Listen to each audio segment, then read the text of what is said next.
a job for the Hulk.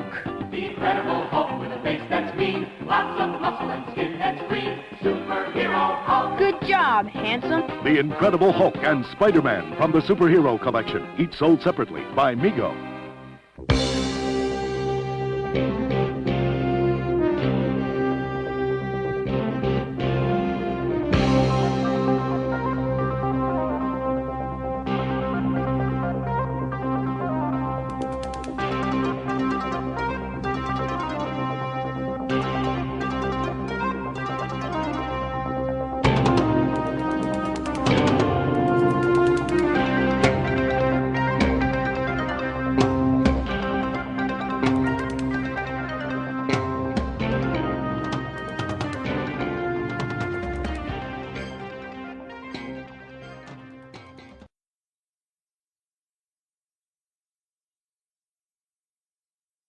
Everybody, and welcome to Pod Stallions, the official podcast of Plaid Stallions. Sorry for the long delay in getting an episode done. We will explain later.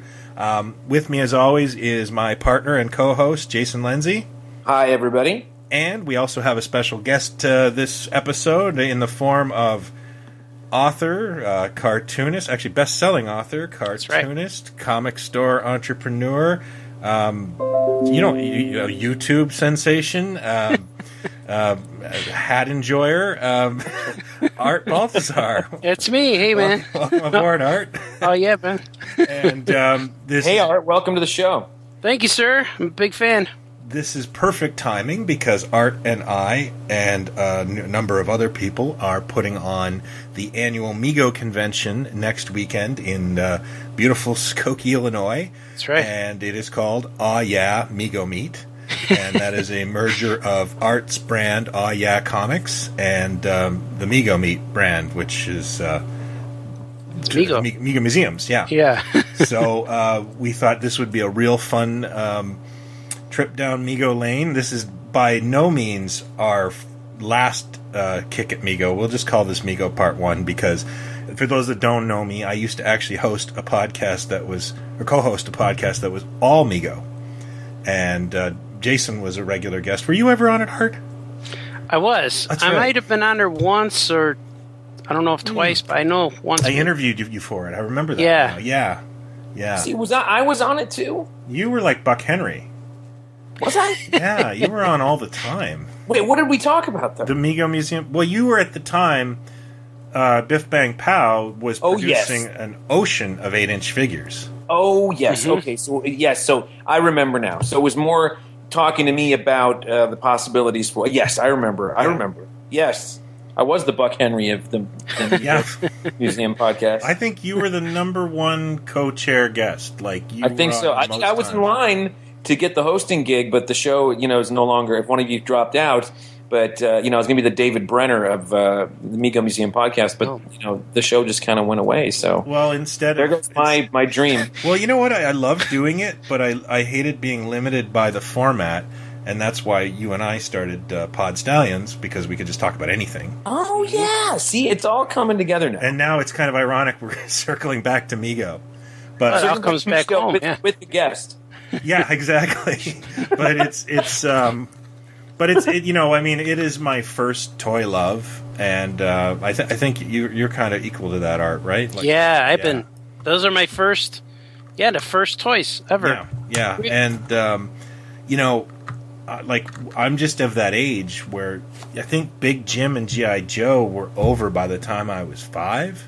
Yeah. So it was Mego from 75 to about 78 when Star Wars started hitting. Yeah, my cousins had the bigger guys.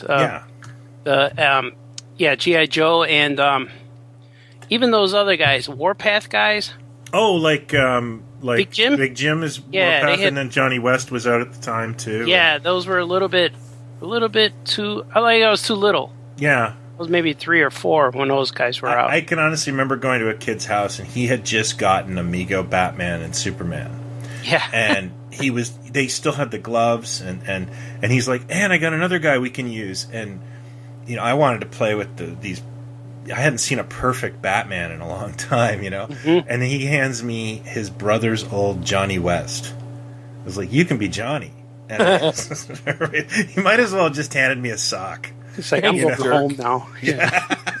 Yeah, we would give Jamie West to my dad when we play. Yeah. It was Johnny West's son, Jamie. He was, I remember him. He had a little kid face, but he was still taller than every Mego. Yeah. Well, the beauty of Johnny was he was indestructible. Yeah. I gotta say that I always talk about this, our childhoods, when I talk about Star Wars and stuff, that there was a world before Star Wars and Kenner and stuff like that.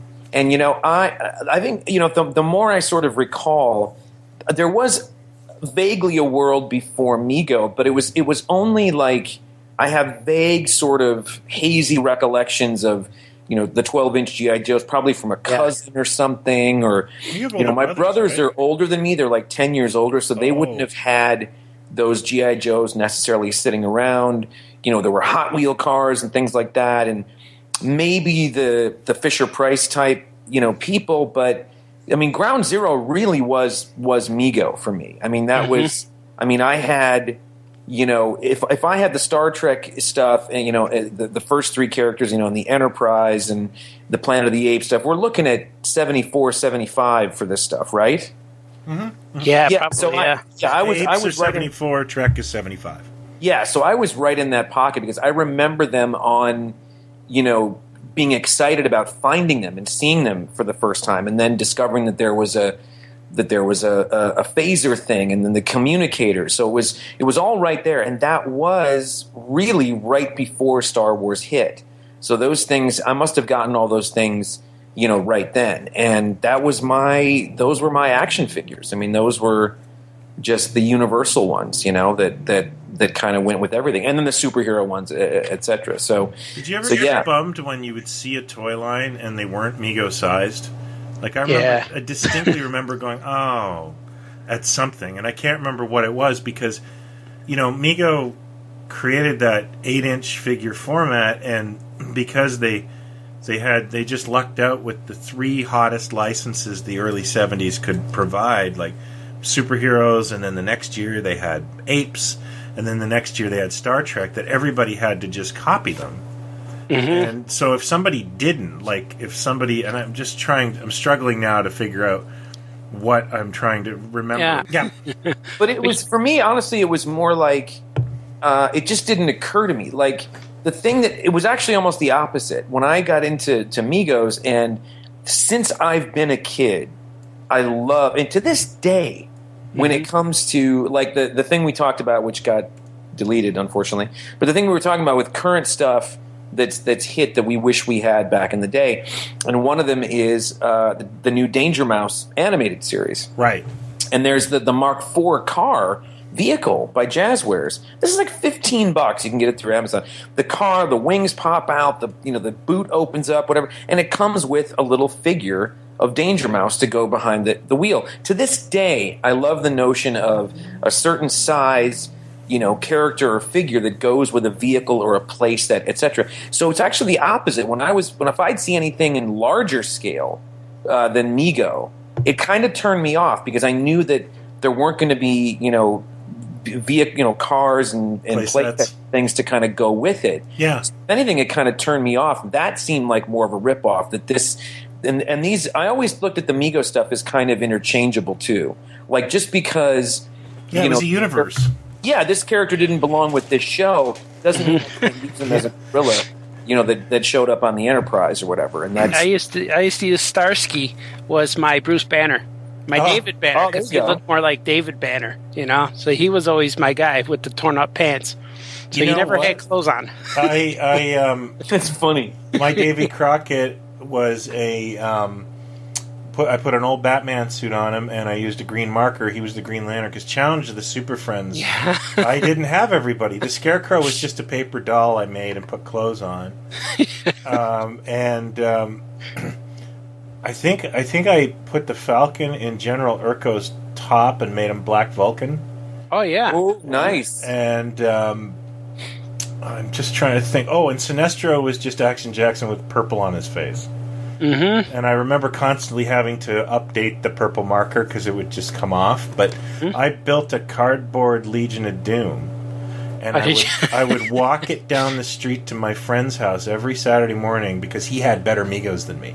Like he had Joker and Penguin and a couple other. Like he was more DC and I had more Marvel, and that just didn't fly. So we would play Challenge of the Super Friends all Saturday morning. Yeah, my cousin had all of the. He had all the Migos that you wish you had, like all the ones that was like, oh, I remember that guy existed. Like he had Kojak, like Kojak with the lollipop and the whole playset. Who made that again? It's That's one of those things that I lust after. Excel. I don't even like Kojak, but that is such an insane notion. That figure was out, and there was like a playset to like a police station to go with it. I've got to own that sometime before I die because it's just crazy that somebody made it. But yeah, he had a bad guy too. There was one bad guy they made. Yeah, he came with the playset. It looked like Butch Cavendish. Yeah, he kind of looked like a Foot Locker employee. Yeah. Like Knuckles or something. One of those crappy names. But I'll go even further. I took speaking of utilizing other figures as characters. I forget, was it Gabriel or Galoob that made the emergency figures? LJN. Yeah, LJN. And I had the emergency, those were 8-inch scale, right? Yeah, actually, I think they were kind of nicer than the average Mego body.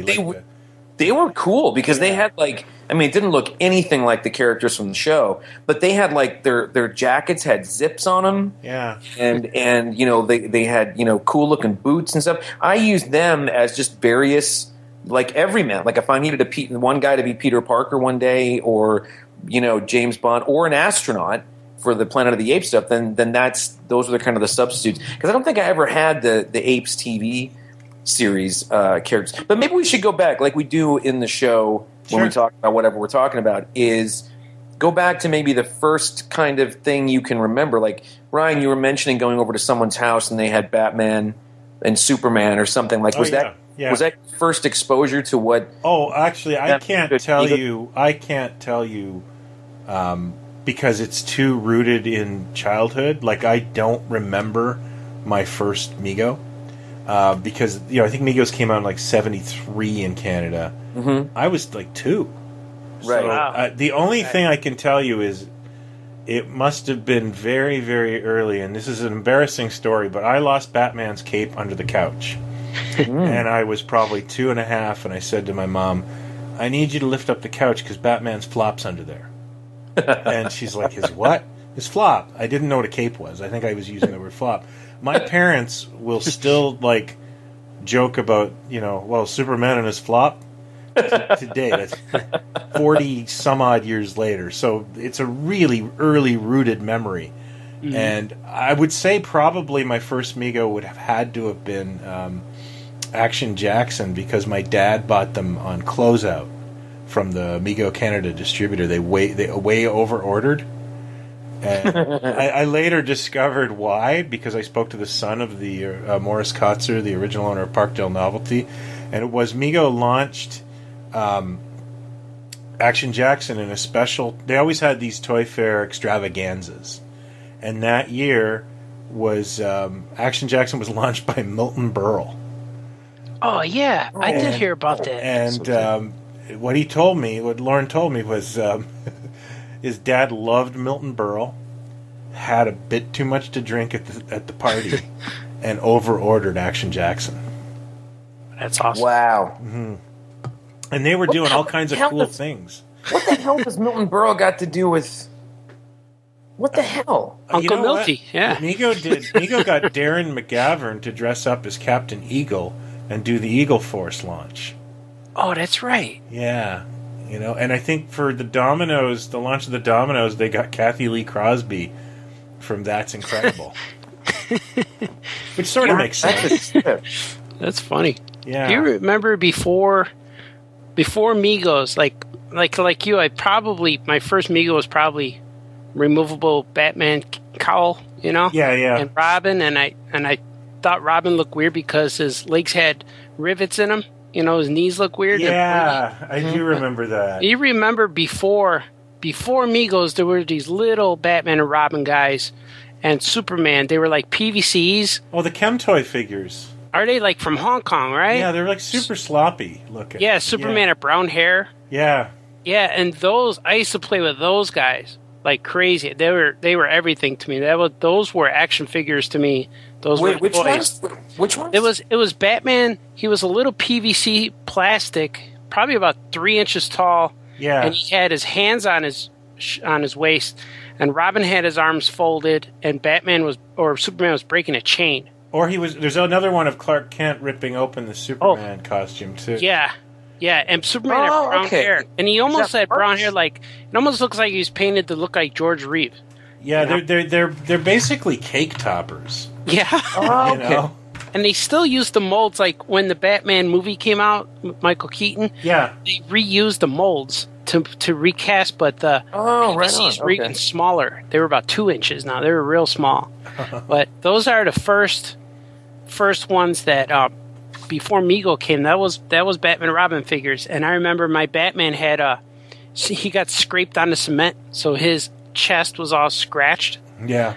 But those were my guys. And then when it was like opposite, when Mego came out, they seemed so big.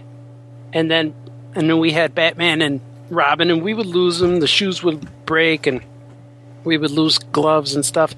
But I remember back then we would get new guys all the time. Like if I had Spider-Man, he would break up, the wire would break up, and he'd be floppy. Oh yeah. So we'd keep getting new guys. But I remember when I got a new Batman, he no longer had that removable mask. Right. And I was disappointed. Why do he have his eyeballs and he's smiling now? He looks different. Yeah, I think that was because kids were they were complaining about losing that mask. Yeah. Or stealing it, and it was easier to make it. I love, what do they call, molded cowl Batman. I like him now. He's one of the best. But See, I remember again, like Brian, you had a great just turn of phrase there where you said something about childhood, like it's hard to remember in the mists of childhood or whatever. Yeah. But I do have this vivid memory of like the day before and then the day after. And there was one day when I would go to swimming class. Like my mom was friends with the woman that they'd been friends with. She ran this swim class for kids or something. I couldn't have been more than 4 or something. And I remember this kid had this Superman figure that I'd never seen before. And this kid took the Superman out of the cloth outfit and took him in the pool.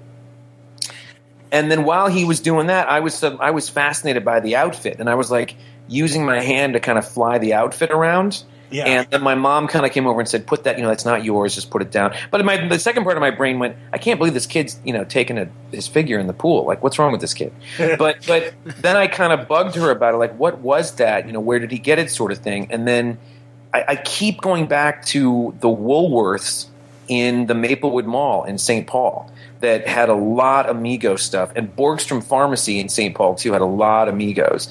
And somewhere around there, I think I found them, but then I'm pretty sure my first guy was probably Spider-Man because I was obsessed with Spider-Man as a 4-year-old. Oh, I think we all were. Yeah, I asked my mother when I was 4 or 5 if I could change my name to Peter, when I got older. And I think that must have been the first one, followed shortly by, I don't remember if I ever had Robin, but I know I had Batman and Superman. Some of the I never really got many of the, when I got the Star Trek ones, I was obsessed with that show. I had the Enterprise, I had the Phaser, I had the Communicators. But when I really think about the characters that I had, I think I had Kirk, Spock, McCoy, Scotty, and a Klingon. And that was all I ever had. I didn't go deeper into the aliens. I didn't get a Uhura or whatever. And that's kind of about all I ever had with that line. But you said something that's when I noticed it.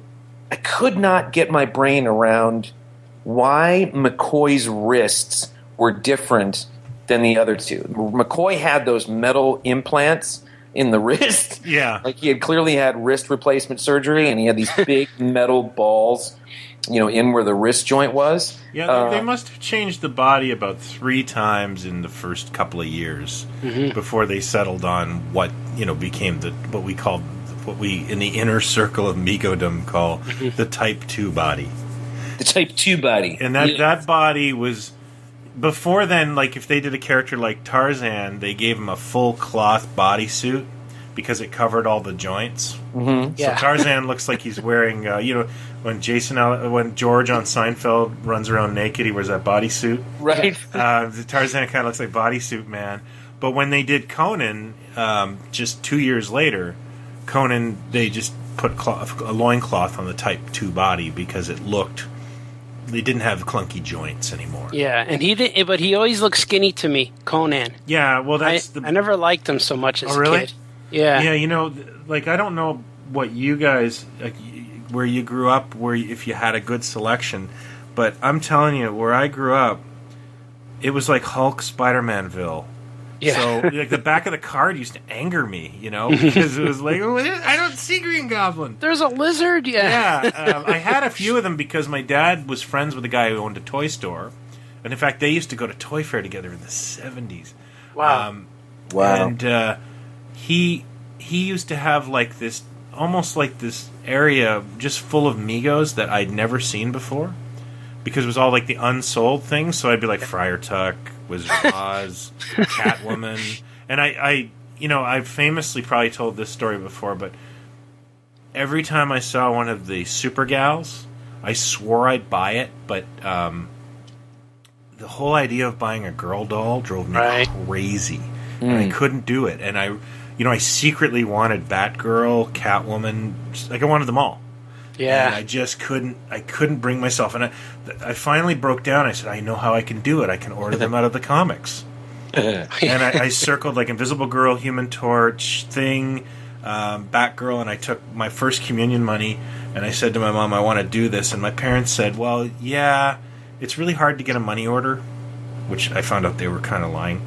And they said, my dad said, oh, I'll just take you to Parkdale, which was the Mego headquarters. And we just never followed up on it.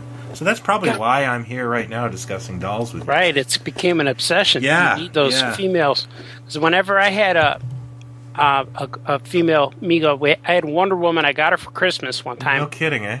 And then I remember my dad took us to Toys R Us to buy a figure. And I remember my brother bought Aquaman, and I grabbed Batgirl.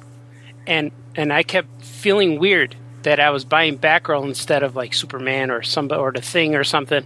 Yeah. And I got it. I took it home, and every time I had a female figure of Mego, when my cousins come over to play, I'd always let one of my girl cousins take it home. No kidding, eh? And we played, and then she would say, I said, oh, go ahead, take it. And now it's out of my. I played with it, and now it's gone. But ever since then, I've always been looking for those. I still don't have a Supergirl. No kidding. But I might have bought two Batgirls since then, like one complete and one not so complete. And I have a Wonder Woman I bought at one of the Mego meets. So it's really weird how you have them. Like it was before Star Wars, so I was probably about 6 or 7 years old when I had those. But it's weird how you have them and then they leave.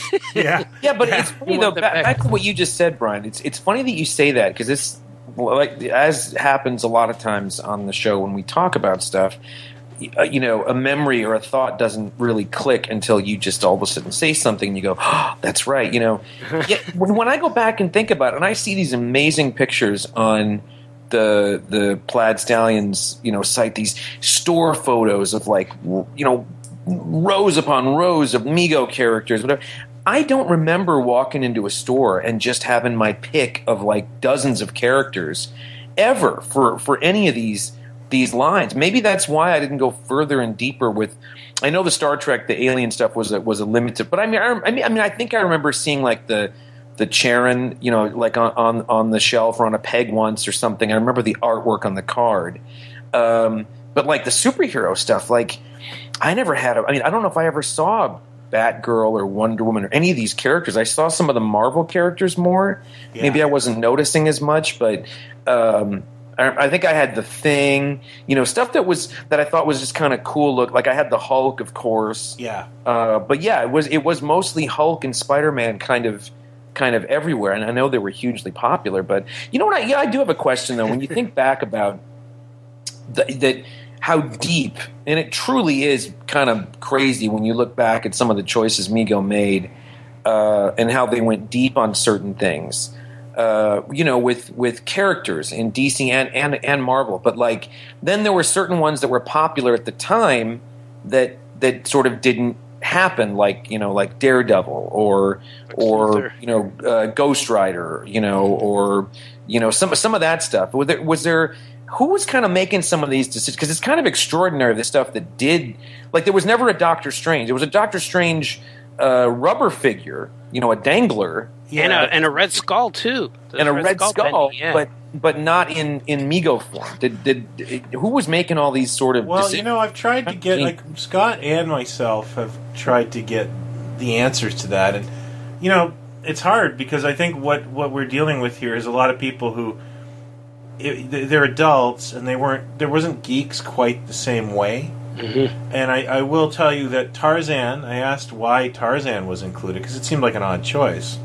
And it was the Vice President of Research and Development, Neil Kublin, who was a great guy, told me, I loved Tarzan. My dad used to call me Tarzan as a kid. So I went and got the rights. And so he was just a fan. See, now that to me sort of, my brain would go, oh, well, that kind of makes sense because every Sunday or Saturday morning, one of the local stations was running the old Tarzan films. Yeah. And the other thing is, too, you say things like Daredevil, his series was middling.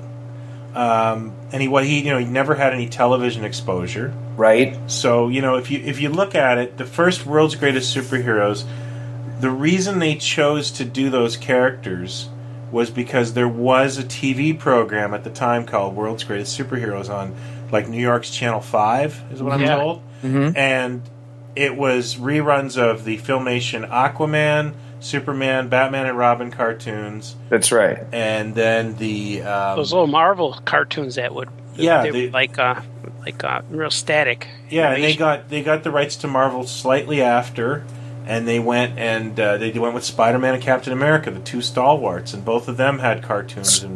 So was there a notion, let's say like late 70s, when you had the Captain America TV movies, you had the Hulk TV series live action, you had maybe the Doctor Strange, TV movie or something, you had the Fantastic Four animated series, et cetera, et cetera. Was there an attempt to kind of cross-pollinate with what was coming up in the fall schedule or what they had heard that Marvel was kind of working on or things like that? Not to represent the characters as they appeared in those productions, but just to kind of have something on the shelves for the kids to kind of reflect those shows? Yes and no. There definitely was an attempt to catch the zeitgeist, right? Like, everything became Hulk by the late 70s. Yeah. They weren't going to give a dime to Universal or Lou Ferrigno because they had the rights to Hulk. But, so it was like, comic Hulk, but it used to be that it was like the big four characters. The big four characters just became Superman, Batman, Spider-Man, and Hulk after that point. And Hulk was kind of like, there was one doll in the World's Greatest Superheroes. I think they released him in '75, and then he kind of Neil Kublin told me Hulk really didn't sell until that TV show came on the air, and then it just sold by the millions.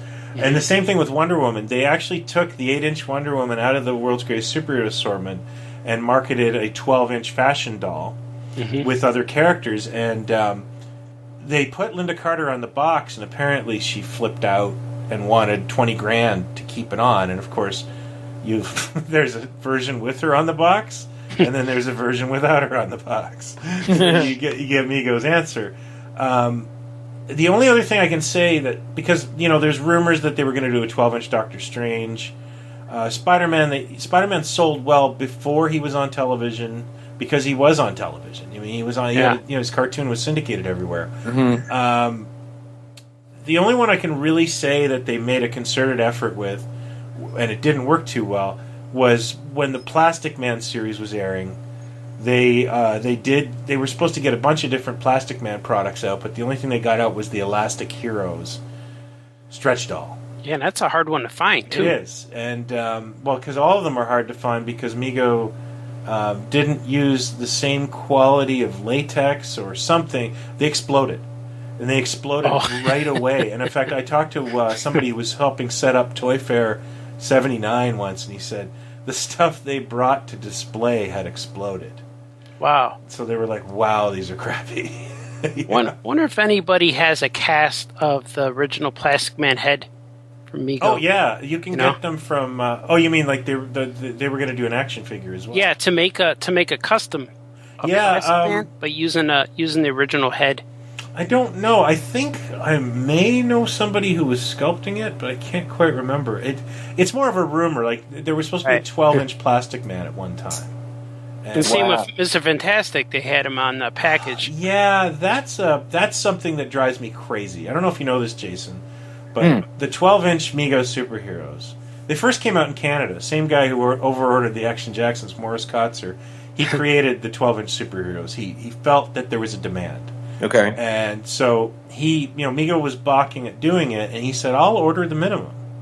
So he ordered Superman, Batman, Spider-Man, and Robin for the first assortment. Okay. And they're really cool and they're really unique. When Mego finally did get into the 12-inch game, they used different bodies.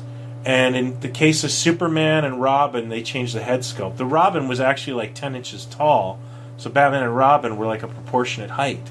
Oh, okay, And yeah. they're really rare. And I can remember driving my mother nuts looking for the Robin because it was my birthday, and I said, I want a 12-inch Robin. And because I was a Robin-obsessed kid. But on the back of the Marvel box was Captain America, which Parkdale never released, and Mr. Fantastic. And from what I can understand, and they kept like internationally, these figures got picked up, and Mr. Fantastic shows up in boxes from France, and and he's always on the header and in the back, but it never got done. And I talked to the son of the owner of Parkdale, and he said, "Yeah, I don't think we ever intended to do it," and that's so disheartening. And I can't believe to this day that I haven't made a custom 12-inch Mr. Fantastic. Right, and I guess they had that space to fill up on the box. So yeah, it was pretty much a placeholder. But, I mean, I must have spent hours at stores, like as a kid, hoping they had him. Because I loved Fantastic Four. For some reason, I got that happened to me once as a kid. I swear, again, I wouldn't have thought of this ever if you hadn't just brought this up. You know the Mattel Flash Gordon line that came out for the animated series in '70s? Yeah, of course. Somehow my brain convinced itself that on the back of one of the cards in the store, I saw artwork for Dale, for Dale Arden, that figure was going to come out, and I spent the better part of the rest of my life going into stores looking for a character of Dale from the cartoon. You probably dreamt it. I had to have dreamt it. It was never on any artwork for any of the figures. But that goes back to, I mean, this really was an amazingly fertile time. If you're just talking about Marvel, where some incredible, crazy sort of, I mean, there was a John Carter. I mean, that might have been early 80s, but I think late 70s with John Carter, a Mars comic, there was a Tarzan comic, there was Conan. You had the usual craziness. You had things like Ghost Rider and so on, but then you had the monster comics too. Yeah, like the Tomb of Dracula and Werewolf by Night. Those were big books in the 70s. So how come Mego decided to do monstery stuff, but not Marvel versions? I even know that part because the big get with the monster in terms of licensing was Universal. Mm-hmm. And they were still selling model kits and Halloween costumes. So Mego went to Universal. Universal wanted too much money, is the famous story. And then rival company Azrak Hamway, they hired away a Mego executive of marketing, VP of marketing, a guy by the name of Neil Saul.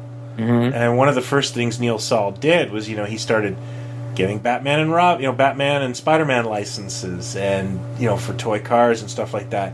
And he snatched away the Universal monsters. He paid the fee, so they AHI was making these 8-inch Mego-esque or Mego-like monsters on cards that even looked like the Mego Batman card. Yeah, and their head sculpts were the best. Well, they're the Aurora model kits. Oh yeah. So they're That's sculpted right. by Bill Lemon. They're you can't get better. And so that kind of took it off the table. Then Well, then Mego decided, we have to come up with monsters too to save the shelf space, and they just did what Marvel did, and they just made their own versions of the monsters. Mm-hmm. And They got still have a great- certain charm, though. I love them. I Yeah, they're absolutely cool. love them. But couldn't they have just gone? Couldn't they have just stuck the Werewolf by Night thing Well, why on it? pay and licensing though? Oh, that wouldn't have been. They couldn't have done that through Marvel. No, in fact, we did this. Well, yeah, they could have, but then they would pay Marvel a license fee. For more guys, Would their Frankenstein sell better than Mego's generic Frankenstein? Oh, see, I don't know. thought I always assumed that they kind of had an umbrella deal with Marvel, where I didn't know it was by character. No, I don't mean by a character, but you still pay a royalty, right? Yes, yeah, but it just depends. I mean, if it's an umbrella where you go play with all these characters, Yeah. yes, you do. Yeah, you would, but it wouldn't be any less necessarily risky than an Invisible Girl figure or something. No, you're right. But I mean, you just pocket all the money. And Mego also, instead of paying a license fee, they put anytime they didn't pay a license fee, you could tell because they still got the same price point as a superhero. But if you look at the Mego Knights or the Pirates, they come with little guns and they have little extras. The monsters had glow in the dark eyes and hands. Actually, in fact, you and I put together a video on the Mego Mad Monsters. We did. Yeah, I watched You that. narrated it. Yeah, that Oh was yes, cool. of course I do. Yes, I know exactly what you're talking. Of course we did. Yes, of course we did. Remember it like it was yesterday. All coming back to me. Who is this again? What are we talking about? So yeah, but I got to tell you, I mean, we're talking about Migos and all the stuff that we love. The 8-inch scale, the cloth outfits, and we haven't even talked about playsets and all that stuff. I do recall walking down the aisle at Target, my beloved Target, one day and seeing the pocket superheroes, the smaller version, the bent knee, The comic action heroes. comic action heroes, whatever. That was Mego, right? Yeah, and Yep. they blew my mind. It I'm blew obsessed. my mind, Yeah. and especially Captain America. Like Yep. I had to get the Spider-Man, but the Captain America I lusted after for so long, and then I finally because it wasn't the ones with the bent knees. Was that the Superman that had the metallic on it, or was that they had like metallic detailing. I mean, it really was though. As a kid, if your brain sort of becomes conditioned to see the same faces over and over again, Spider-Man, Batman, Superman, the Hulk, whoever. When I did come, like when Remco made those energized heroes. Yeah. They made Spider-Man and Superman, Batman and Superman, and they were out forever, like year after year. It was the same. And then all of a sudden, one year, there was a Captain America. And it was just like, what the hell? Like, whoever was doing that, and there was a Captain America, I grabbed it. Was there a Captain America Jiggler, too?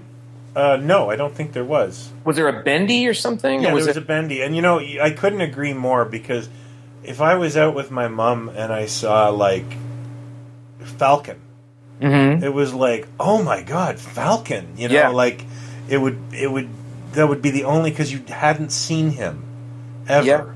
Yeah. I totally He's a agree good with guy, that. yeah. And did you guys ever do this? Like you had a favorite character. Mine was Robin as a kid, so I would buy the Robin Bendy. I would buy the Robin comic action hero. I would buy the Robin 12-inch figure. Like anything Robin. I would buy the same character in like 5 different formats, which makes no sense, but you're 5, so I think I kind of did it with Spider-Man and Captain America to a lesser extent because there was just less Captain America. Like, I mean, it's funny. I just posted a picture on Facebook of a super cool. I can't believe I haven't bought a Pez dispenser in ages, but this little box set of Pez dispenser of Iron Man and Captain America, and the Iron Man, the eyes light up. I've seen that. Yeah. On the head of the Pez, and the Captain America comes with a little clip-on shield that clips onto the front of the Pez that cool. spins. You can spin Those are it. new guys? Those are guys? new. Those are cool. brand new. But I mean, I can't remember the first time I ever saw a Captain America Pez or a Hulk Pez, but I jumped at them because all I'd ever seen for so long was Batman and Spider-Man. And so all of a sudden, like looking through the thing of Pez dispensers, and you went, whoa, was that Captain? Wait, go back. Was that Captain America? Or like Thor or something. Yeah. I don't know when those hit, but it was kind of mind blowing when they did. So I think that was the Mego era, and they almost looked like Mego heads. They did. The Batman one looked like it was the same sculpt. Almost. Yeah, and the Batgirl one too. Yeah, they were great, but it just seemed like, and maybe it's not just our brains kind of remembering it this way, but maybe it was that they did make fewer of the Captain Americas or whatever, and they tested the waters because Spidey was the big one. But so when I found a different character, I grabbed everything I could of that character. That was I'd say it for Captain America and Spider-Man. I mean, Batman, I kind of was always perennial. I was never a Superman guy, never a DC guy. Batman was the only guy sort of in that arena, but Marvel all the way. Marvel was cooler because when we were growing up, Batman was cool when he was on a TV show, but then when I started seeing him on Super Friends, he became kind of lame. Like he's he's kind of funny, and so Superman to me was always my dad's superhero. Mm-hmm. So we had Batman and Superman and our amigos, but Batman was the funny guy. But then all of a sudden, Spider-Man was the cool guy. Yeah. And the new guys who started coming out, like Green Arrow and the Falcon, I didn't know who they belonged to, like if they were Marvel or DC. Oh. So okay. they would be buddies. Green Arrow and Falcon would hang out, and they would hang out with Spider-Man. And a lot of the amigos then was my first exposure to the character. Yeah. So we know the superheroes like Super Friends, Aquaman, Batman. We know they're friends. But when I got the Thing and the Human Torch, Fantastic Four, I got them for Christmas, and I didn't know who they were, and I had no idea. And my dad told me Mr. Fantastic. I don't know if he told me, but we used to call him Mr. Fan, just Mr. Fan. Okay. And then my dad told me the Thing's name was Rockman, and that the Human Torch was Bernard. So forever, I would call him Rockman and Bernard. They were buddies. Now he'd be labeled a racist. Bernard. So, and it was funny because when we played, my dad would pick up the Human Torch and go, ow, ow, ow, ow, and not want to. So I thought those were who they were until I think the Herbie Robot so like 78 cartoon came out. Yeah, when that came out, I finally found out who they were. And then, of course, comics. But we would get the comics that were at the deli, at the Polish deli, that had the covers ripped off. Oh, yeah. So that's how I discovered a lot of the characters that were not on TV, but I had Migos. So it was weird seeing them. You just said something, and just bear with me. So it's Mego. It's the mid '70s. You're trying to pick from a pool of characters. I don't know exactly how this is being decided. If Marvel has any input or if Mego's just doing it, whatever. Here's Captain America, this perennial. He's kind of been big since the '60s again, and now it's the '70s, and now you got this book, Captain America and the Falcon. Well, I mean, the Falcon was not a household name exactly, but it was a popular book. And you'd think about Mego and go, oh yeah, well that's great because it's a companion character for Captain America. It's a monthly, comic that's out. There they are, yada yada. But then you kind of go like, did Doctor Strange wasn't that a really popular trippy character in the '70s? Or was he more popular in the late '60s than he was by the mid '70s? Well, or even Submariner. Submariner, Silver Surfer. I look at those guys and I think they weren't really hot at the time. I think I don't know because I've never gotten a definitive answer, but when you look at it, the FF, they had an animated series that was syndicated, the Hanna-Barbera's tunes. The Submariner he did too, but I don't think his book was doing too much at the time. I don't know. I mean, it's interesting. It's like, and you've got that interesting little bit of. And we just mentioned it a minute ago, that little bit of history of at that time when Ben Cooper made the Jigglers, and the four that they made, Brian, you back me up, was Doctor Strange, the Red Skull, the Thing, and who was the fourth one? I think it's Spider-Man. Okay, so Spider-Man. So you had Spider-Man, and then those three options. So the other two, Red Skull and Doctor Strange, like, what the fuck? But then they went Yeah. even further, and they made Halloween costumes for him too. Yeah, the Red And Skull. it's You could be a fast Nazi for trying to Halloween. figure out the Yeah. logic.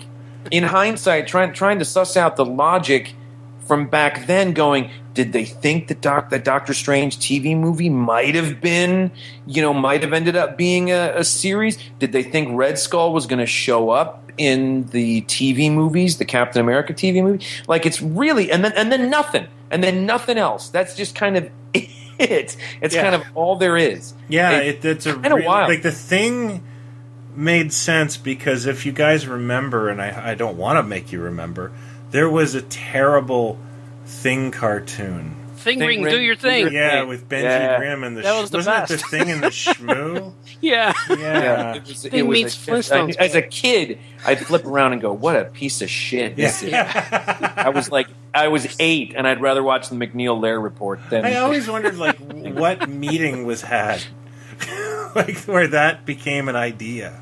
I don't know. Probably the same one where they did Gilligan's Planet. It was probably one of those meetings. I watched an episode of Gilligan's Planet on the big screen last month. Oh, No, see, always I got remember to top. the Flintstones were cops at one point, remember? Oh yeah, and The Shmoo riding around looking for Scooby-Doo or something. yeah, I seem to remember the Flintstones lived next door to Frankenstein for a while. Yeah. That was good stuff. I think they lived in the same building as the Oddball couple. Fred had a real bad gambling addiction, and he needed to keep going. He had to join the cops. He was a cop, yeah. Oh, he had to become a dirty cop. But wasn't there like a dog that hung out with Fonzie too? Didn't he like? Didn't Yeah, Fonzie cool. live in the future? Yeah, I mean, just all these shitty and none of these things that these idiots decided to do. Like, we got to bring a Excuse kid me. in there. We got to bring a little kid in there. Are you trying to And- tell me that Laverne and Shirley joining the army and their commanding officer is a pig, voiced That's by Horshack, is not genius? Wasn't I'm saying you couldn't the mountains of cocaine that had to have been in these meetings to make these shows. But the thing is, every time someone said, "Oh, we got to put a little dog with oh, we got to give Flash Gordon a pink dragon," not one kid in the whole country went, "Oh, I got to watch it now because of the pink The dragon." pink dragon, We all yeah. hated it. We all hated the little stupid sidekick or the talking dog. It didn't make any of us tune in. It made us tune out. So they didn't know what they were talking about. They ruined stuff. And not because like kids wanted it, but they just ruined it because they were stupid adults thinking, "I know how a kid would think." But it's the like only one I liked was Baby Plas. Oh like God, that. I hated Baby Class. He ruined that show for me. he kind of did. But however, that the whole show was so insane and the characters just so kind of crazy that I Hula. went, "Oh, this thing is living on another plane of existence that I'm not." I just kind of dug it. The first season was kind of whimsical, and then the second season was all about Baby Plaz. Yeah. Yeah. Well, the first season, I was always wondering, Plas, why don't you just kiss Penny? Man, Yeah. is she pretty? Oh, my Yeah. God. For a cartoon, she rivals Daphne over, on Saturday morning. Yeah, I remember that too. And wasn't he kind of like shy of her? Yeah. Yeah, which never meant, Yeah, Baby Plaz was like the Baby Herman of the 70s. From Who Framed Roger Rabbit, like being Right. kind of, but it's funny you said it. Baby Plaz, you had Godzuki, I like Godzuki though. Yeah. Godzuki was terrible. No. Was there a little Shmoo or Shmei? No, the Shmoo was his own sidekick. He was his own sidekick. There was the pink dragon on Flash Gordon. There was the dog on Fonzie. I think Mork had his own I series. think the second season of Fang Face added a junior. Oh, they had Fang God they had Almighty! It was an Baby Fang Face. epidemic in the 70s. Yeah. It The ruined king of all of this is Scrappy Doo, Yeah. Well, I did get an angry email once telling me to lay off Scrappy. Did you? And it was kind of nasty. And I remember, like, if I was a bigger jerk about it, I was going to write back, "So you're the guy." Yeah, it was probably Frank Welker. Yeah. Yeah. Sitting on his pile Pissed of money. off, you're tearing apart his work. Put a lot of time into that character. That's my right. opus. I'm not going to sit here 35 years later and have you tear him apart. Yeah. How dare Uncle you? Scooby? Oh. But anyway, so the pocket heroes, which then became like the knees. The comic became the action straight were leg. done specifically to sell play sets. Like, they wanted to make, Right. Hall of Justices and Right. and they're beautiful, and I love that line. And I'll tell you this, Jason. I spoke to a fellow who worked in the Mego R&D department, and he told me that they were actually experimenting with a Star Trek line for that. Oh, come on! And it never happened, sadly. Can you imagine? Yeah. Oh, that's a crime. And you know, that's one of the things I wanted to mention about Mego. Why it was so great is they were hiring people like right out of art school, and they were hiring the young, bright minds who would work all night. And they had a passion for it, and in a lot of the cases, these guys were fans. You know, I got some prototypes off a guy who used to bring them home for his high school sweetheart. Oh yeah, you know, wow, because he was a sci-fi fan, and he'd take home like the black hole characters and Twiki and stuff like that. Well, I find it's. I mean, I stand by this, and like this sort of retro figure kind of movement that's happened recently with the 8-inch figures, and there's always two schools of thought. One is to kind of make it, replicate what came out back then, and then you look at some of the stuff that certain companies have done for 8-inch figures, and they go, oh well, look, it looks like it fell in line with how that and primitive, not in a bad way, but how the primitive sculpt was back then. And then you look at some of the smaller figures, and you can do the same thing and go, well, they weren't that accurate back then. But I always argue that everything was not the Kenner Luke Skywalker head. And if you look at what Mattel did for Battlestar Galactica, and you just look at the sculpt of Dirk Benedict and Lauren Green and what's his name, Baltar or whatever. And then look at what Mego did for Motion Picture and for Black Hole, and there was no laser sculpting going on. Oh no, that was all organic. That was organic, and those are dead on. Some of those are good. Absolutely dead on. Yeah, like they did the best they could for the time. And I spoke to a Mego sculptor, and he had his whole philosophy of how they should look. He said everyone should look like they're posing for a Russian portrait, so kind of expressionless, And he goes, you got to capture that little thing, like in Kirk, it's a smirk, but he said, you've got to also deal with, the limitations of rotational molding. There couldn't be a lot of angles back then, and there couldn't be hard shapes, so you had to soften features, and he was explaining that to me. And of course, then there's paint apps and a lot of things that weren't at their grasp. But yes, I absolutely hate when someone looks and thinks retro means crappy. Right. They do first version Star Wars, like you said. Yeah, they all go Star Wars. They all go back to the first, which were the most rushed action figures in the history of time, by the way. It's true. But I mean, to be fair, even up to Jedi, they never really got Harrison Ford's likeness right. And I mean that I'm not saying that to denigrate. I'm saying in a way that whoever was doing those Mego sculpts or the Battlestar Galactica ones or the Dukes of Hazzard, any of those were really dead on compared to the humans for the most part that Kenner was churning out with Star Wars. And then it's also like, yeah, but you can, so for every one of those arguments, and you can point to those heads, you go, yeah, but look at the other things that Kenner did for non-humans in that line. There was no litmus test for this. And you go back and you look at the 3PO or the Death Star droid or whatever. These are amazing dead-on sculpts of non-human features. So it's not like across the board everything should look generic or blank because it was done, it's trying to replicate something that was done 30, 40 years ago. And that's why when we did some of the stuff we did, like for Twilight Zone, for example, like I don't think it should be quite as soft as things were in the mid-'70s for those characters. I also don't think we should see every line in Burgess Meredith's forehead just because we can do it today. Yeah. So we always tried to find the middle ground, like with the Flash Gordon, 3 3/4-inch figures. That's Timothy Dalton. That's Sam Jones. It's not generic, but we also didn't want to take it too far to make it a dead-on portrait. But if we did, I think we would have been within our bounds of doing it because of what Mego did, and with those head sculpts. A lot of people really want, like, that's the thing I think that on the Mega Museum is one of the arguments that will never be settled, because some people think Batman and they think 1974, and other people go, well, I want like a Hot Toys Batman. Right. But I want an 8-inch scale, and I want to pay $25 for it. And it's like, yeah, okay. And I don't, like, everyone's entitled to their opinion, but, you know, nobody has the right definition of Mego. Some people think oven mitts, and other people think, no, I like painted hands, and other people like the molded gloves, because Mego was always evolving and changing. So, you know, and to go to that point further, NECA is doing their own 8-inch figures, and they're really doing it their way. And, you know, I like them.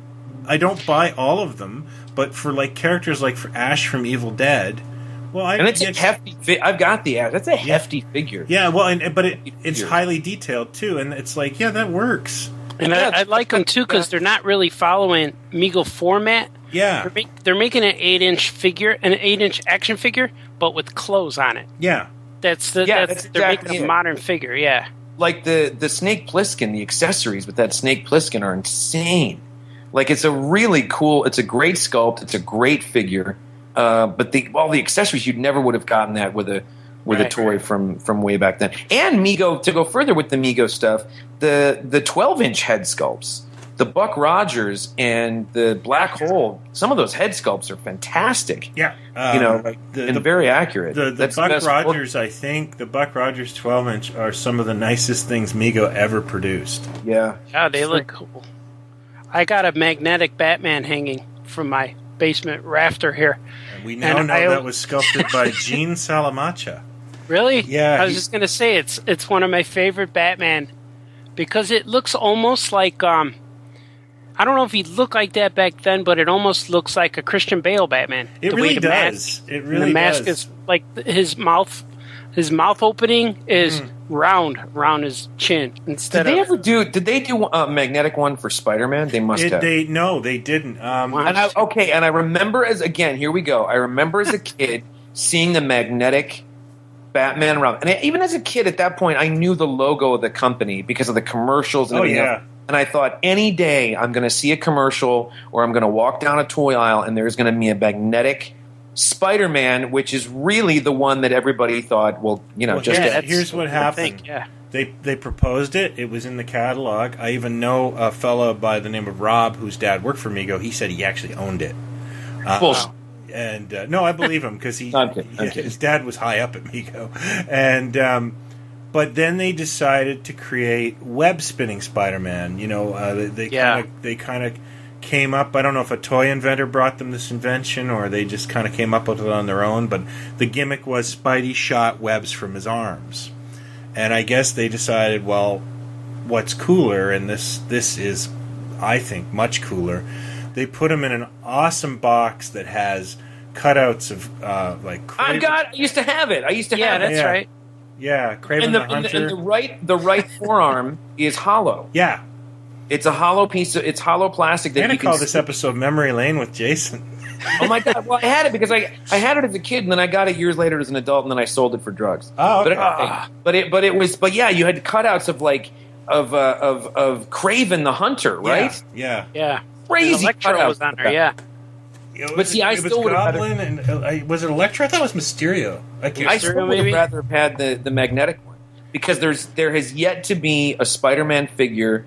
They have tried everything other than getting someone to make actual web fluid from the comic. Yeah. There's nothing that's ever been made in any format that ever really conveys him there have been stiff arms that you put a missile in and it shoots out. There have been sound effects, whatever. Somebody should make something where a gust of air shoots out of the wrist and knocks stuff over.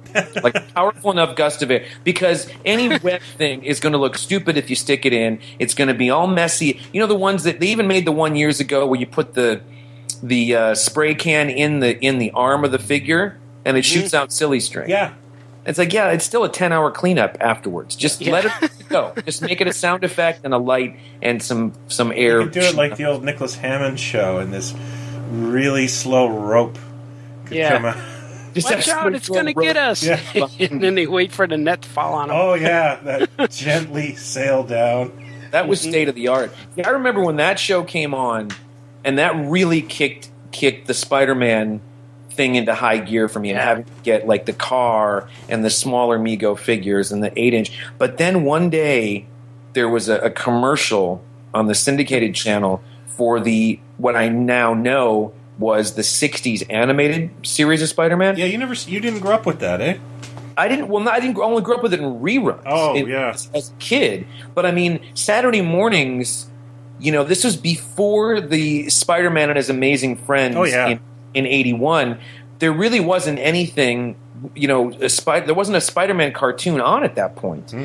Which is weird. There was the Fantastic Four one and some other characters, the Thing one, but I don't think Spidey had his own 70s series until like 81. Well, weirdly enough, actually, I think there is a Spider-Man series that was syndicated that if you look at it, you go, this looks just like Spider-Man and His Amazing Friends. And what is this? Marvel Studios produced it and pitched it to the networks, and the networks wanted more superheroes and a little dog going to our... So they retooled it and created Spider-Man and His Amazing Friends, but there is a kind of semi-forgotten but I think Spider-Man series that was syndicated. I watched some of those. Those were terrible. On at one point. I think that was 1980, though. Yeah. Okay, those were some of the same stories were redone. Yeah, Amazing Friends was 81. And Spidey did show up in that awful Spider-Woman series as well. Do you know the story about that, though, which is really weird? Do you know that, first of all, unless I'm completely wrong, the Fantastic Four and Herbie animated series and the Spider-Man and His Amazing Friends, unless I'm completely wrong, as of a couple years ago, neither of those series were available on DVD in the U.S. They were Region 2 only. However, they are missing, the Spider-Man one anyway, is missing Stan Lee's narration. Oh. Do you remember how each one of those had... Hey, True Believers. Hey, True Believers, this is Stan Lee. Check it out, blah, blah. Also, his narration didn't start till... It wasn't on the first season, I don't think. It started once the Hulk started. Remember they paired him up with the Hulk? Oh, yes. Yeah. That's when Stan started narrating both. I think it's missing off of those DVDs for some weird reason. Yeah. But they're also only Region 2. So when I suddenly saw the commercial for this... what I now know was the 60s Spider-Man series. And I thought, oh my God, they showed it every afternoon. And I was just glued. I thought somebody was finally making a cartoon for Spider-Man. I couldn't believe it was being done. I love the 60s Spider-Man show. That never ended airing here because it fell onto a weird rule called Canadian content. Because Spider-Man was Paul Soles, a CBC announcer. In fact, I got his autograph. My buddy Sam Noir got me his autograph at a show. He's got to be like 80. He was also Hermie the Elf. And the fact that Spidey is always making back bacon and drinking Molson's in the show. Yeah. That was okay to run. Yeah. That runs in Canada forever, right? You know what? The funniest thing is the guy who did the voice of J. Jonah Jameson, Paul Kligman. He was on a Miss Brand. Yeah, he was Parker. He was on a Wayne and Schuster, which was a Canadian comedy troupe. They were known for being on Ed Sullivan a lot. He looked exactly like J. Jonah Jameson. He also did the voice of the Red Skull. Oh, that's cool. Yeah, and growing up, my mom used to listen to a light rock radio station, and they had this guy on named Carl Banas who would read his poetry, and he had this deep voice. And he's the voice of the Scorpion on Spider-Man. Oh, cool. Yeah, and whenever I watch the Scorpion ones, I just get taken back to being in the kitchen listening to that guy talk.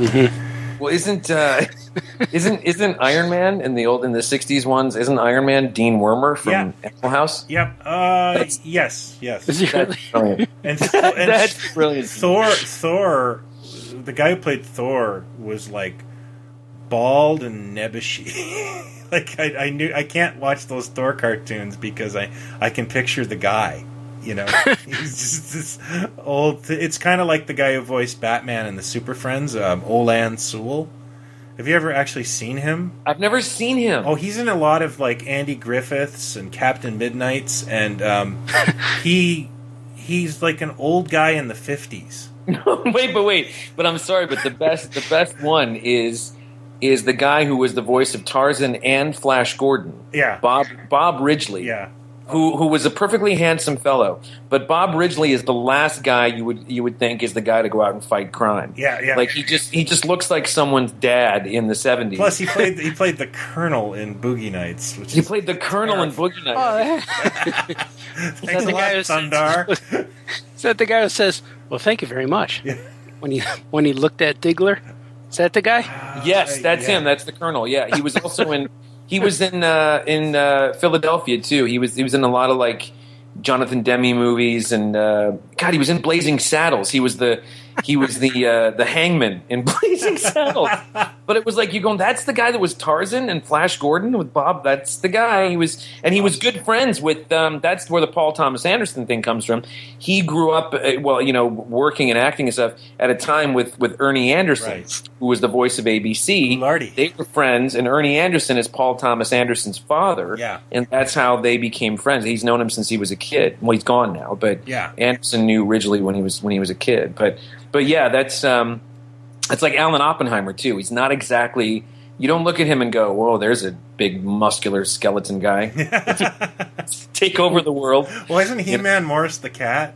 He looks like an accountant. He-Man what? Yeah, well, He-Man was also Morris the cat. Was he? Yeah, I couldn't. Was he? Yeah. Oh, I don't want any more of that. Yeah. That Morris the Yeah, I cat? could never watch He-Man because it was like, why is Morris the cat He-Man? God, Morris the cat was such a bitch. Like every commercial was just he did more damage to Cat's image than anything. He's the original. Attitude of like, oh, here we go again, another boring meal. Yeah, I wonder where they It's were like the going original- with that. It's like Like, the why don't you original live up the Garfield. street? That guy. Yeah, with Lorenzo Music. Lorenzo Music was Garfield. Yeah, it was Carlton, your doorman. Boy, we have really gotten off the Mego trail. Hey Art, Yeah, man. welcome to Pod Stallions. That's awesome. You know what we should- I we feel like should- I'm on an interactive podcast because half the time I'm listening, and then half the time I'm like, wait, I could speak. Yeah.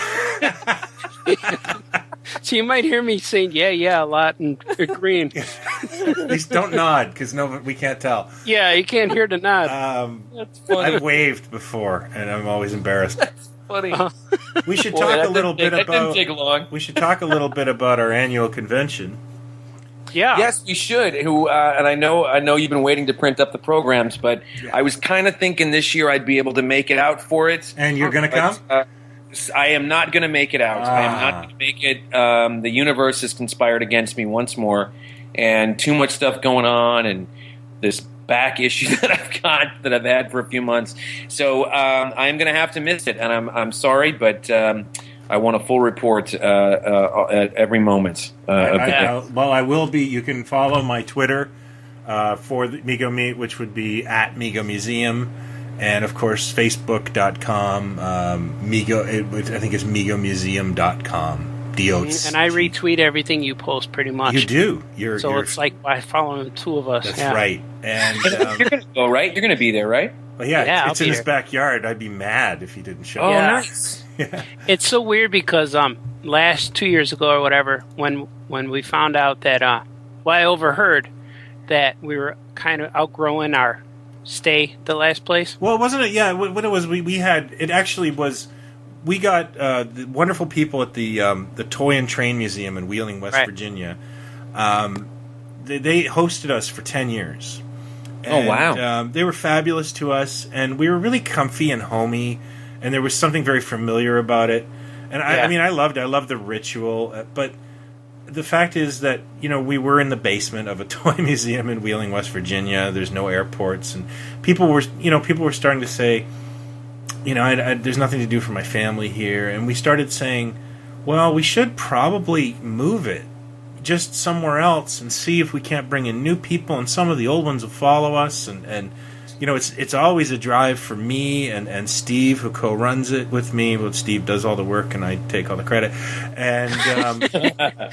And we just decided to turn around, and then Art, I must overheard us and said, hey, let's do it in Skokie. And we were like done.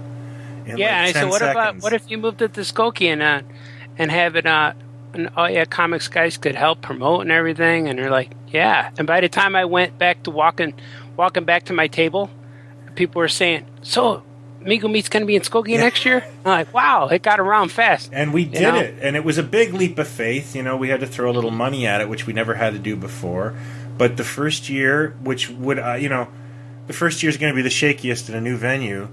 And we had our ups and downs. We did not lose our shirts. We didn't. I think we could have bought a Coke with the profits, but we were okay with that. None of us were in it to make money. We just don't want to lose money. And it was a great turnout, and we met some new people. People came from Puerto Rico to do Mego Meet last year, and so we're hoping. We know we'll get the Mego Museum regulars, but it is an open toy show. But we're hoping to see a little bit more walk-in traffic this year. In beautiful downtown Skokie on Skokie Boulevard. And Steve put that together. Steve Moore is the real brains behind Mego. What's the hotel? The Doubletree Conference Center in Skokie. Okay, so I just want to make an announcement for the Doubletree Conference Center management. A lot of the groupies that will show up, the Mego Meet groupies, they are not prostitutes. They are groupies, and it's just part of the whole Mego Meet experience. Right. They are just there because they're fans of Mego, and of course, you want to hear a funny story? Is last year we have a thing called the Mego Suite, and that's the people that pay for the weekend. They get a room to hang out in on Friday nights, and it's. So we're all in there painting dolls and putting stuff together and talking. And across the hall, I don't know what convention it is, but these ladies were just screaming and laughing and whooping it up. Yeah. And I just was like, I remember turning to Steve and I go, I'm going to join them. And it was killer because I don't know, they were probably like a teachers conference. Yeah. Well, the man to woman ratio was good. Well, yeah. Just bring 3 guys with you and you're better off than bringing like 5. Yeah. All right, you 2 guys, come on. We were just so sedate, and it's kind of funny because it used to be an all-night party, but we're getting older. Yeah, and the people are bringing children now. So it's when I first went was about, I think I missed the first 2 or 3. I might have been to maybe 6 of them. And the first time I went, it was no kids, maybe 1 kid. And now there's more and more. But like she said, we're all getting older. And most Mego guys, I would say the bulk of the, and bulk is a bad word, I guess, but the majority of the collectors are probably in their mid-40s. Yeah. There's a few in their late 30s. Right. But the one thing about Mego Meet is that when I go there, I often don't even buy Megos. I end up buying like Shogun Warriors or because there's a lot of really great stuff there. Okay, well that's where now finally where this comes in. Since I can't make it to the show, I'm putting the alert out to both of you. I would like, please, a nice, fresh, crisp Captain America figure. Now I'm talking about not the bent knees figures, but the ones that came after that, the pocket heroes, yeah, the ones with the straight legs. The straight legs with the metallic. There was a metallic one, Captain America, and a Spider-Man. Right? I'd love to get one of each of those loose if you guys can find them for me. I will happily pay, but I'm sure you'll be able to come up with something there at Mego Meet, right? Our eyes will be open. My eyes will be open. Shouldn't be too hard. I'm not getting a table this year. I have decided to help Steve, and I will be your greeter at Mego Meet. Oh, cool! Yeah.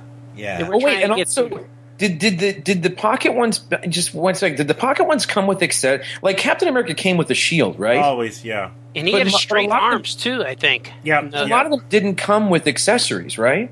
The comic actions, a lot of them did.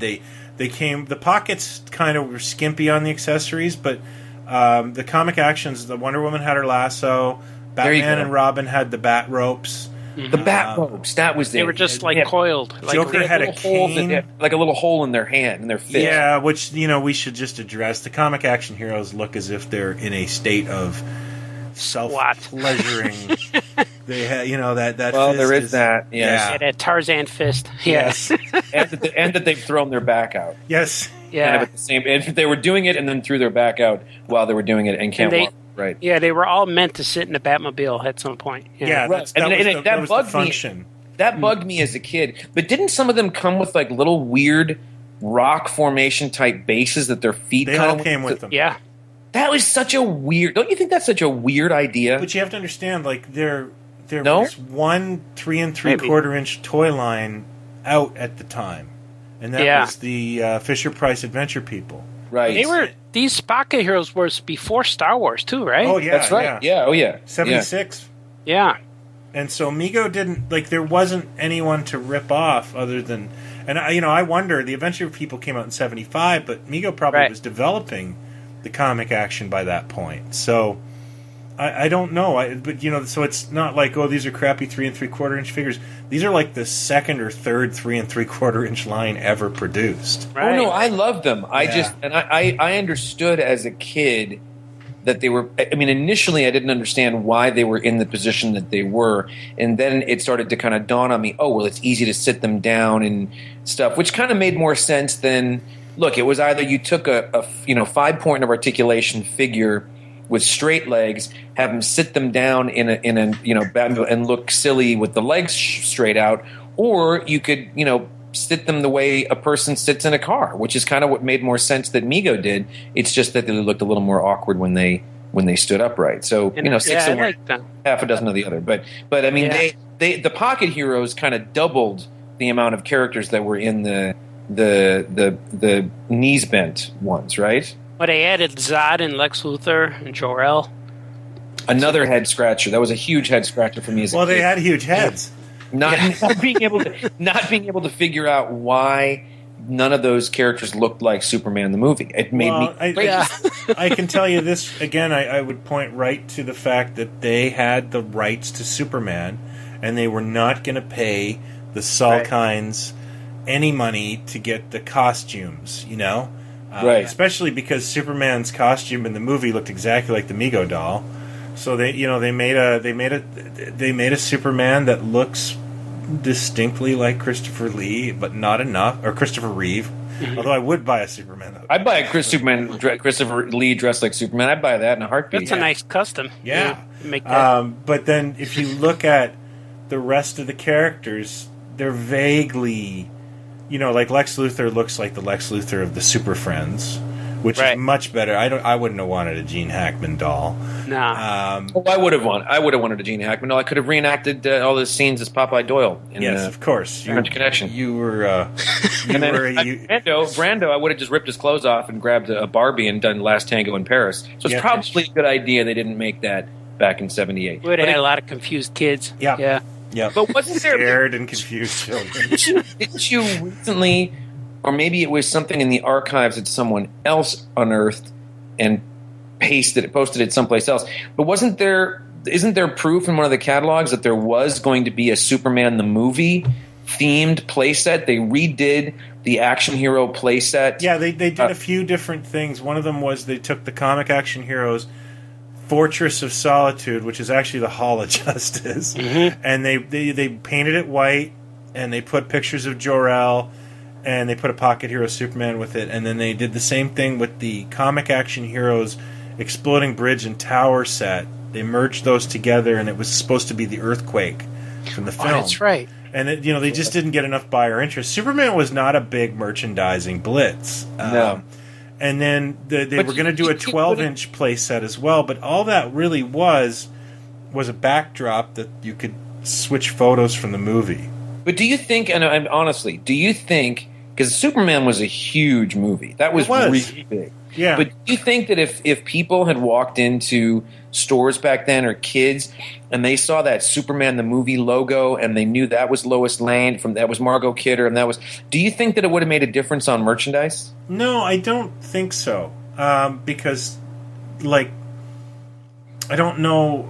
Superman is Superman, right? Mm-hmm. And Mego had 16 different Superman products out at the time. Right. And what would an action figure? I don't know. I don't think so. I think everyone would have bought Superman and the Jimmy Olsens and the Otises.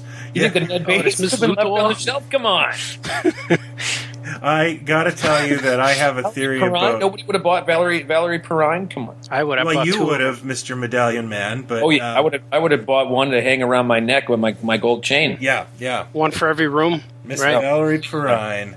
Absolutely. I think, yeah. Larry Hagman, you can take the Dallas Larry Hagman figure that never got made, make him the soldier, the captain that, That's right, about face. Yeah. Yeah, that's some of the. We should just talk. We should just kind of crescendo with some of the things that Mego was going to make but didn't get out. I'm obsessed with this. Logan's Run. Oh, that's right. Doc Savage. Doc Savage. Arc 2.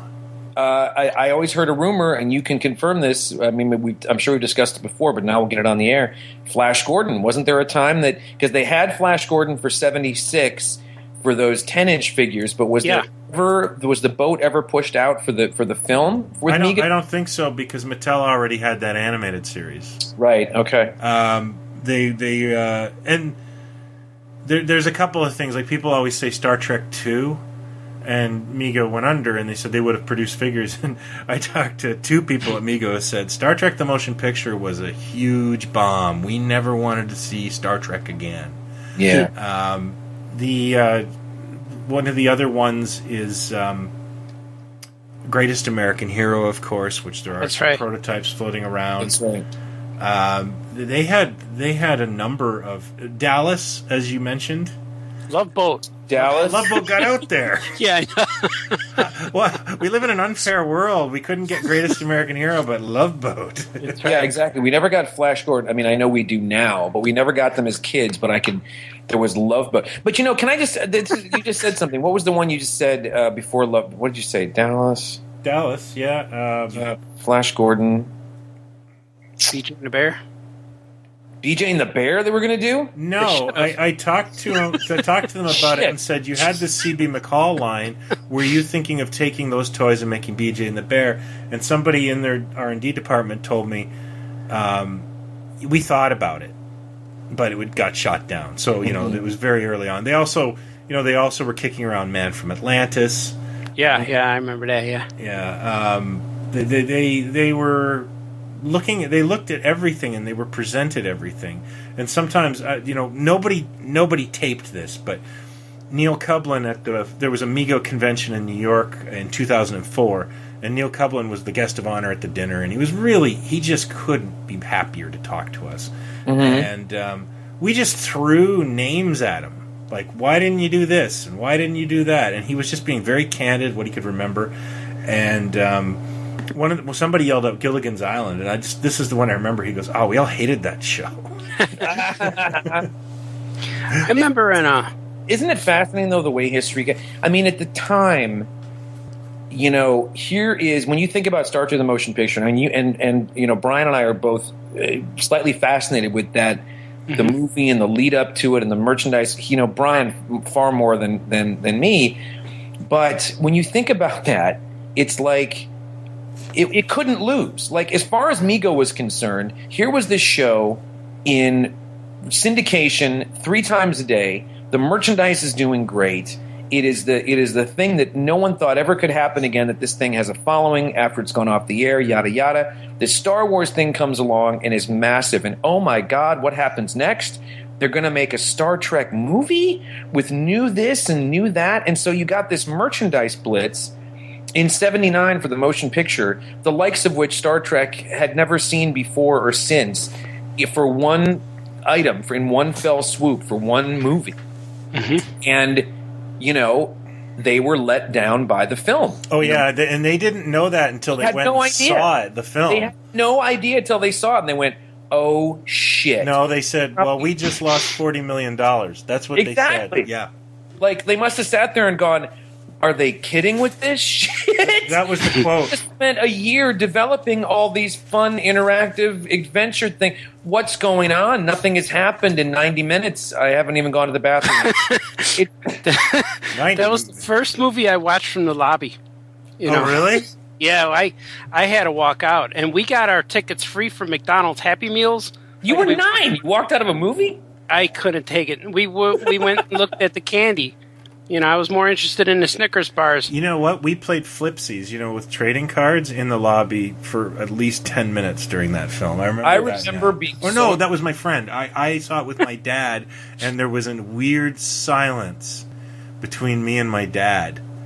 after that film. That's I right. remember being so excited by the newspaper ad, and then the commercial, and then you saw the trailer's fantastic. The Happy Meals, the toys. The Happy Meals. The toys had all the aliens. Remember the aliens? Yeah, and the Marvel comic. And my older brother Jack took me to the movie, and he was the brother in my house that was a Star Trek fan. Like a Star Trek episode could come on TV. This is in 78, 79, and he would know within the first minute which episode it was. Yeah. You know, this is them in syndication. So I had Star Wars, he had Star Trek. You know, he's 10 years older than me. So he took me to this movie, and I remember he took me and he brought his high school buddy. It must have been the year after they graduated, Christmas year they graduated, I forget.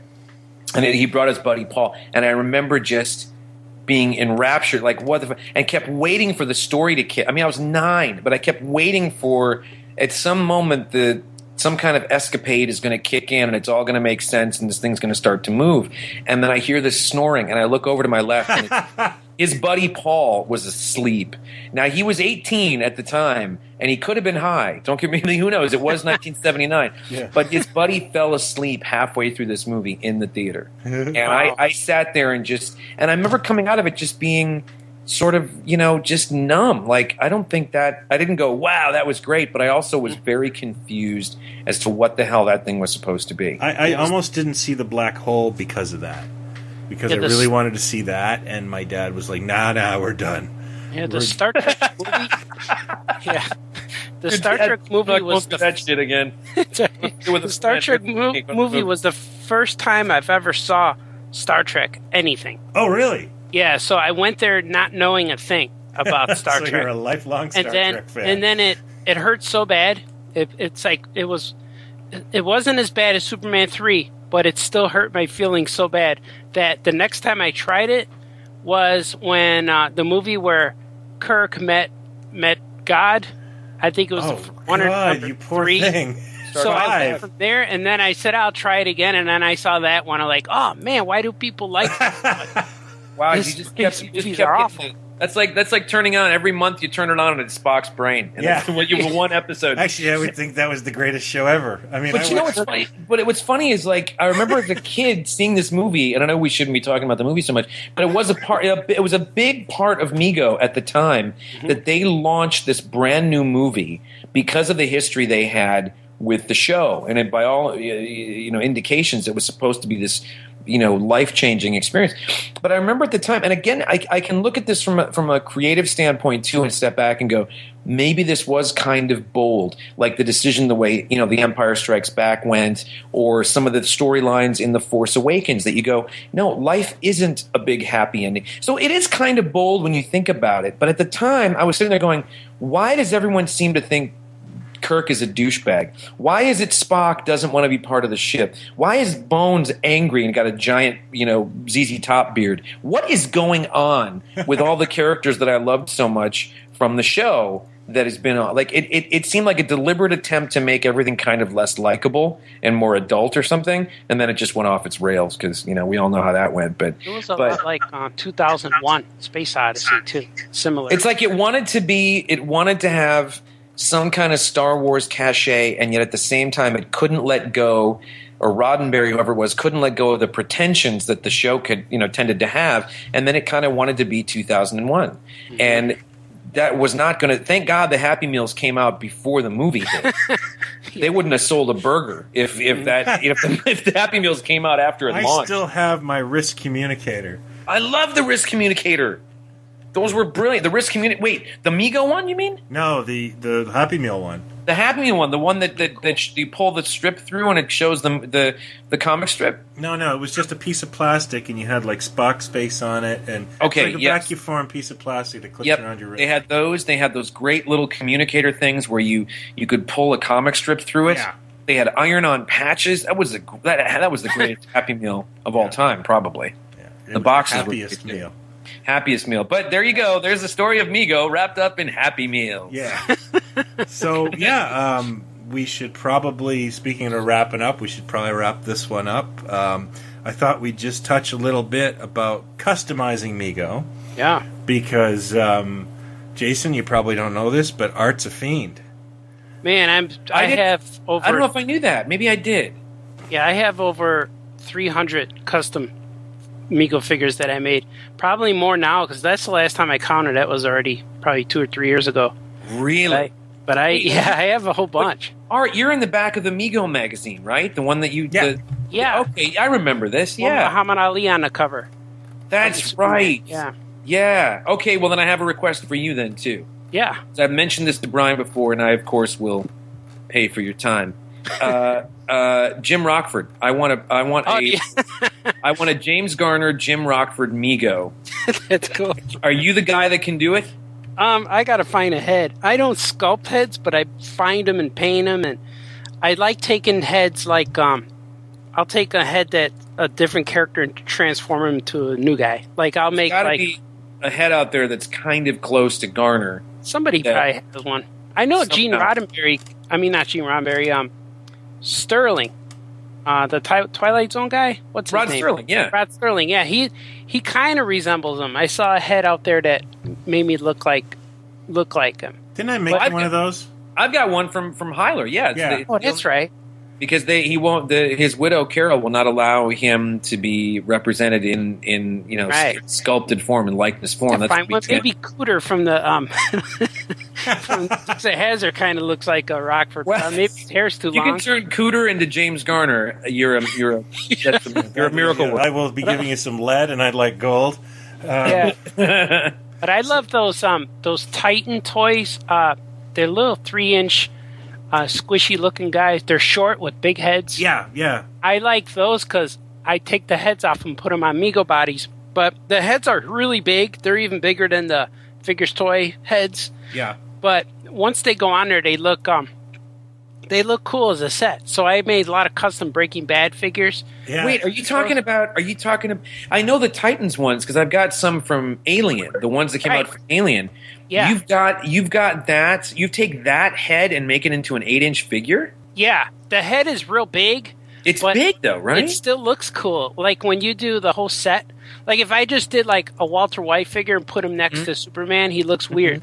But if I take Walter White and do Jesse and Hank and Gus and all these guys, they look cool as a set. And I've done that with the Mattel Ghostbusters 8-inch that retro came out a few years ago. Well, I took those guys apart and used the Titans Ghostbuster heads and put them on them and gave them different boots, and, tweaked them a bit, and they look kind of cool. Yeah, well, I got a Bill Murray Ghostbuster now. That's kind of... So I'm going to be bringing those to Mego Meet. You're going to see. Oh, that's awesome! I wonder if one of the there's a Doctor Who, right? A Doctor Who. I wonder if there's a Doctor Who Peter Capaldi. I wonder if that would work for Garner, or maybe even the David Tennant. The Tennant might kind of work for Garner if you did some. I don't know. There's got to be. I can't believe in all the thousands of Mego people out there, nobody has made Rockford, the seminal 70s detective that never got his own action figure. I don't know if they ever made Maverick toys. Remember when Mel Gibson was in Maverick? Yeah, well, Garner was Maverick. Garner was Maverick on TV back in the Yeah, but didn't he star as a cameo in that one? He was the third character in that. Yeah, but they didn't do any merchandise for it. Oh, nothing. Okay, nothing. Did Exclusive Premiere do a Maverick doll?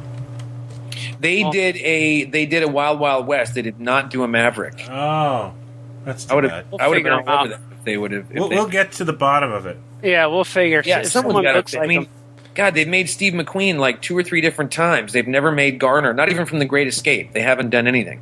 Because I got a whole box of like a drawer full of heads that I bought over the years, and I got a lot of different actors in there. And what I'm trying to do now is like I have like Taylor, it's Charlton Heston. Yeah, so I'm into like taking the actors. And now I'm trying to make him into an Indiana Jones. Like, how would it look if the actor played a different character? Like, it was funny earlier you mentioned Peter Cushing. Yeah. I forgot who we were talking about. But I have, but I have a bunch of heads. Like, I got Peter Cushing. I got a bunch of different actors. I'm trying to see what they would look like as, like, if I put them in a Captain America outfit, holding a mask or something, or like, that's just sick. Yeah, and I have a whole bunch. Getting into fetish territory here. It's the Shield would have like a tea bag or something. Like, and I also been making like, say I have a Hellboy head or something, a character like him, and I'll put him in the X-Men, put an X-Men outfit on him, and just see how he looks. the So beauty I'm of trying customs. different things like that. It's kind of like See how he likes to walk around in that. My first custom, I put Robin's shorts on Mr. Spock, and I had Prince Namor, the submariner. Oh, Yeah. nice. Yeah. Well, you know what? My buddy Alex Ross, you know what he used to do, speaking of Migos, back in the day, because he loved Flash Gordon so much, he would take, for example, the 12-inch Christopher Reeve Superman Migo and a little bit of black, duct electrical tape on the upper lip for a mustache, and then he made the Prince Baron's kind of outfit out of construction paper That's and put it over the outfit, and he had Prince Baron from Flash Gordon. That's really, true. really And I cool. forget what he used for the Flash Gordon, but he made these custom figures as a kid because he was so obsessed with the movie. And we're all better for it. he And was we're just all at our better for it. he was just at our store a few weeks ago. Yeah, and Art presented him with a custom Alex Yeah. Ross. I did a custom. You made a figure of him? He made Yeah, a I made Migo him- of Alex. Yeah. Oh, that's a trip. I gave Yeah. one to him and one to Mark Wade. Yeah, and Oh, the that's- head. He's looking at it and he said, Where'd you find his head?" I said, "I don't know. I found I think it's a Legion of Superhero guy, but with a bald head. He's smooth. I don't know if he was that way or someone Nice. sanded him down." But I painted him up, put some glasses on him. He looked That's kind of cool. awesome. He liked it. So I was like, I just sent him the figure arts Freddie Mercury that just came out. Oh, cool. oh, cool. That Japanese figure, and he kind of loved that because it's hard getting that guy anything he doesn't already have. Right. So making a custom figure of himself is pretty awesome. Yeah. That's awesome. 'Cause So I yeah, have- I'm thinking maybe even the David Naughton's brother, who's the guy that was on Planet of the Apes. Didn't they make a figure James of him? Naughton. Yeah. James Naughton. That might be a good James Garner. maybe. You could do a little adjusting to the nose or something. But hey, keep me posted, Art. That's your project. If James Garner, did he ever do an episode where he had a mustache? Because sometimes when you add a mustache, it changes the guy's head a little bit. I don't know. No, he never. You mean did he ever wear a mustache in any of his roles? Yeah, maybe. I'm sure there's. I think Victor Victoria, but I mean I can't. Maybe I kind of. some sideburns. They must have made action figures for that. Yeah, they must have made some Mego. That was right when Mego went hitting the toilet when they did Victor Victoria, the Blake I'll find Edwards some. line. But yeah, it's got to be. I can't believe no one's done it. I can just imagine the little checkered sport coat, the brown slacks, loafers kind of thing, Yeah, the open collar. open collar, and then a revolver, a little black revolver that he kept in the cookie jar. Yeah. But yeah, someone's got to do it. I get a kick out of watching those, like Starsky and Hutch, like the way they wore their shirts and stuff now. Like everyone, no one buttoned their shirt, No all way. hairy chest. It was hot. Yeah, it was kind of Nobody wore T-shirts. No one wore T-shirts in the 70s. I swear to God, Fruit of the Loom almost went out of business because nobody wore T-shirts or underwear and or bras or anything. Everybody's all those shows. It's great watching the old Rockfords because now living in LA, it's like the locations that they're driving around. You just go, oh my God, that's gone. That's kind of still there, and that. But yeah, everybody's just nobody wears T-shirts in these shows. They're all and even when the shirts are buttoned up, they're like that poly blend. And they're poking right through the T-shirt, the shirts, because they don't wear T-shirts. They let their body be the fashion. Those were the days. All right, On that note, I just want to say thanks for listening, and we hope to see you next weekend at Mego Meet. Yeah, and we're having the All Yeah Mego Meet launch party at the store. That's our right, All at Yeah All Yeah Comics in downtown Skokie. Yeah, and where there'll it's be from. all kinds of links and information on the Pod Stallions Facebook page and the Pod Stallions blog. We're going to have some room for customizing. That's right. Yeah, maybe That's right, some everybody. pizzas, Don't- stuff like that. Pizza in Chicago. I don't Don't be know. an Okie, get to Skokie. Yeah. That's right. Thanks, everybody. I'll see you soon. I like Thanks, Pink Art. very much, Lois. Thanks, everybody. Oh, you're a good man, sirs. Hang around, guys, because I want to tape a new recording or tape a new intro if that's cool. Oh,